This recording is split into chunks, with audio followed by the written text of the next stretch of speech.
یہ میری خوش قسمتی کہ میں حضور کا امت ساری زندگی اس کا شکریہ ادا کرتا رہوں تو کہ شکر ادا ہم حضور کی امتی نبی انتظار کرتے رہے، نبی منتظر رہے۔ حضرت خلیل اللہ کی بارگاہ میں پکار رہے ہیں، ربنا وابعث فیہم رسولا، مالک رسول بھیج دے۔ کوئی کہتا ہے لیسا بفظ ولا بغلظ، وہ ترشرو نہیں ہوگا، سخت مزاج نہیں ہوگا، ماتھے پہ شکنے لانے والا نہیں ہوگا، وہ پیار بانٹنے والا ہوگا، بس وہ آیا جا رہا ہے۔ حضرت عیسیٰ نے تو نام بھی بتا دیا نا، مبشرم برسول یاتی من بعد اسمہ احمد، لوگوں میں جا رہا ہوں، چلو نام بھی بتا دیتا ہوں، میرے بعد جو آنے والا اس کا نام احمد ہوگا۔ نبی انتظار کرتے رہے، 12 نبیوں نے انتظار کیا حضور کی امت میں ہونے کے لیے، تمنا کی۔ نستورہ راہب انتظار کرتا رہا، بحیرہ راہب انتظار کرتا رہا۔ شب ہجر کی سختیاں کوئی اس سے جا کے پوچھے، تیری راہ تکتے تکتے جسے صبح ہو گئی۔ زندگیاں گزار دی انہوں نے۔ سلمان فارسی کی کہانی سن لو، مجوسی کے بیٹے تھے، حق کی طلب میں نکلے، باپ نے گھر سے نکال دیا، ایک پادری کے پاس جا کے رکے، زندگی بھر اس کی نوکری کی۔ جب اس کا آخری وقت آیا، اس نے کہا میری تدفین کے بعد غموریا چلے جانا، وہاں کا پادری خدا رسیدہ ہے، تجھے اس سے کچھ مل جائے گا۔ کہتے میں وہاں سے غموریا آ گیا، پھر اس پادری کی ساری زندگی خدمت کی۔ جب وہ مرنے لگا تو اس نے کہا کوئی ایسا شخص نہیں ہے جس کے پاس اب میں تجھے بھیجوں، لیکن نبی آخر الزماں کے ظہور کے لمحے آ گئے، تو یہاں سے یثرب چلا جا، وہ اس نبی کی ہجرت گاہ ہوگی، تیری زندگی سنور جائے گی، تو نے بڑی محنت کی ہے، بڑی نوکری کی ہے میری۔ کہتے میں نے اس کو کہا کہیں ایسا نہ ہو میں دھوکہ کھا جو مجھے کوئی نشانی بتا دے۔ اس نے کہا 3 نشانیاں، ایک صدقہ نہیں لے گا، دوسرا ہدیہ رد نہیں کرے گا، تیسرا 2 کندھوں کے درمیان مہر نبوت ہو۔ کہتے ہیں میں نے اس کی تدفین کی، یثرب کی جانب جاتے ہوئے ایک قافلے میں شامل ہو گیا، انہوں نے مجھے پکڑ کے اپنا غلام بنا لیا، لیکن میرے پہ مہربانی یہ کی کہ مجھے بیچا جا کے مدینے میں۔ ایک یہودی نے مجھے خرید لیا، میں اس کے باغ میں گوڈی کرتا تھا، کام کرتا تھا، کھجوریں توڑتا تھا، لیکن میں انتظار میں تھا کہ کبھی وہ نبی آخر الزماں آئے تو مجھے دید ہو، کبھی عرش پر، کبھی فرش پر، کبھی ان کے در، کبھی در بدر۔ غم عاشقی تیرا شکریہ، میں کہاں کہاں سے گزر گیا۔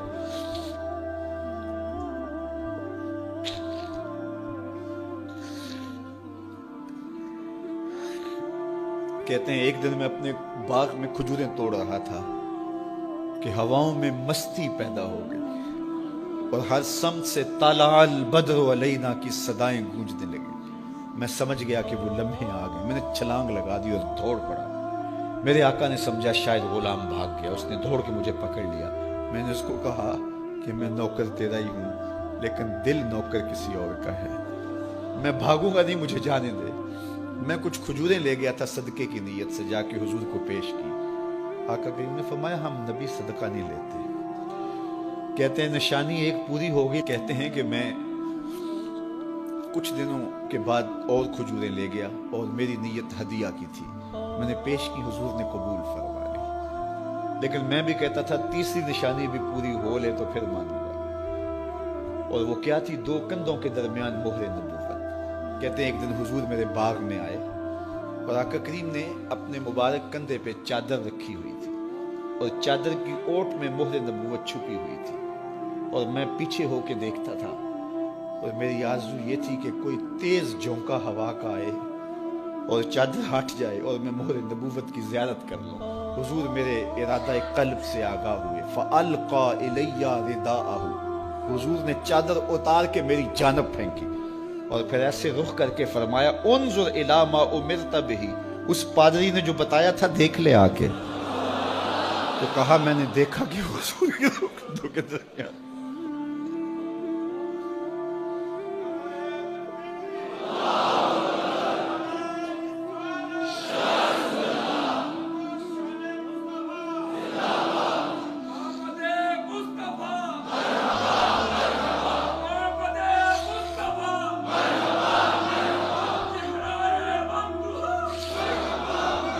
شب ہجر کی سختیاں کوئی اس سے جا کے پوچھے، تیری راہ تکتے تکتے جسے صبح ہو گئی۔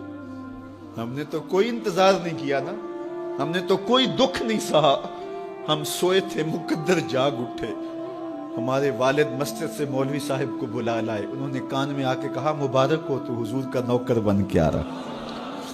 میرے والد گرامی ایک شعر جھوم کے پڑھا کرتے تھے، محمد جانے جانا ہے پیغمبر ہو تو ایسا ہو، رسولوں کی بشارت سے مبشر ہو تو ایسا ہو، امر توقیر کا سب کو موقر ہو تو ایسا ہو، کیا ہم کو غلام ان کا مقدر ہو تو ایسا ہو۔ میں اپنے مقدر پہ قربان نہ جاؤں، آپ اپنے مقدر پہ نثار نہ جائیں، ہمیں وہ نبی ملا جو نبیوں کا نبی۔ بنو سعد کے مقدر بھی جاگ اٹھے، اللہ اکبر، کیا وہ خوش نصیب وادیاں تھی، کیا وہ خوش بخت پہاڑ تھے بنو سعد کے، جہاں حضور نے زندگی کے ابتدائی سال گزارے۔ اللہ اکبر۔ حضرت حلیمہ سعدیہ کہتی ہیں جب میں حضور کو گھر لے گئی تو میرے گھر میں روشنیاں آ گئیں، باقاعدہ عورتوں نے کہا حلیمہ تو اتنی امیر ہو گئی ہے رات کو بھی دیا نہیں بجھاتی۔ بڑے امیر کبیر گھرانوں میں بھی رات کو لوگ دیا بجھا دیا کرتے ہیں، لیکن تو اتنی ہی امیر ہو گئی ہے کہ رات کو بھی تیرے گھر کا دیا نہیں بجھتا۔ تو حلیمہ سعدیہ نے کہا آؤ میں تمہیں بتاؤں میرے گھر میں دیا کون سا روشن۔ باقاعدہ ہم جولیوں کو بلایا، پالنے میں حضور تھے، اشارہ کر کے کہا ما کننا نحتاج الی السراج من یوم اخذناہ، جب سے یہ پیارا گھر آیا ہے میں نے سارے دیے توڑ دیے، دیے کی ضرورت نہ مشعل کی حاجت، عجب روشنی تو نے پائی حلیمہ، بڑی تو نے توقیر پائی حلیمہ، بنی تو محمد کی دائی حلیمہ۔ کہا ما کننا نحتاج الی السراج من یوم اخذناہ، جب سے یہ پیارا گھر میں آیا ہے میں نے سارے دیے توڑ دیے۔ جہاں روشنی چاہیے ہوتی ہے حضور کو اٹھا کے اس کمرے میں لے جاتا ہے، وہاں انوار پھیل جاتے ہیں، روشنیاں پھیل جاتی ہیں، کیسے اجالے پھیلے، کیسی روشنیاں پھیلیں۔ حلیمہ دا چھپر کھجوری دے تھلے، حوراں وچھالے نوری مسلے، فرش تو عرش تک پہ گئی دہائی، حلیمہ نے لٹ لئی خدا دی خدائی۔ اللہ اکبر۔ وہ سارا دن تو صحراؤں میں گھوم لیتی تھی، اسے جب بھوک لگتی تھی لبوں کو چوم لیتی تھی۔ بخت جاگے حلیمہ سعدیہ کے حضور ان کے گھر آئے، اللہ اکبر، جدھر سے گزرتے گئے نور پھیلتا گیا، انوار پھیلتے گئے۔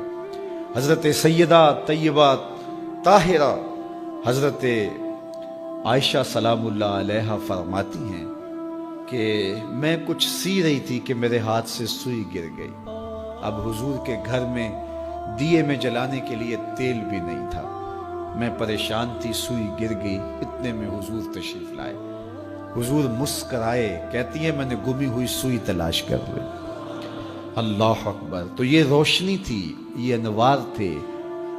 اللہ اکبر۔ اذا ضحک یتلالع فی الجدر، جب حضور مسکراتے تھے سامنے والی دیواروں پہ عکس پڑتا تھا۔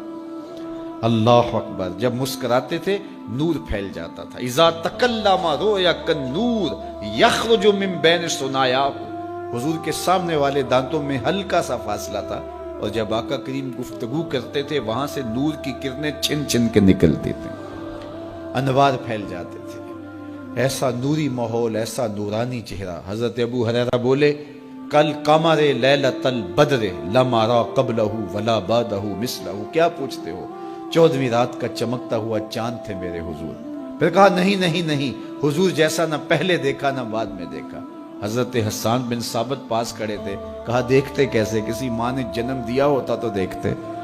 خدا نے وہ سچا ہی پن چھڑیا جدے وچ محمد نو ٹالیا سی، حسینہ جمیلہ دا منہ موڑ دیتا، محمد بنا کے قلم توڑ دیتا۔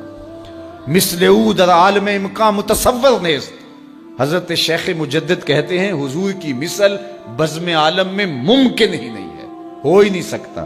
اور اقبال کا لہجہ بھی دیکھیے، رخ مصطفیٰ ہے وہ آئینہ کہ اب اس سا دوسرا آئینہ نہ کسی کی بزم خیال میں نہ دکان آئینہ ساز میں۔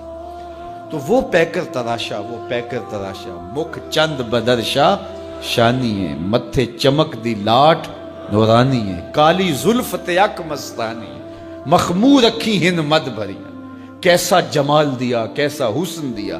اچھا بریلی کے امام سے بھی پوچھ لیجئے، اللہ اکبر، بل بل نے گل ان کو کہا، کمری نے سروے جاں فضا، بلبل کی منتہائے پرواز تو یہی ہے نا، کسی کو پھول کہتے.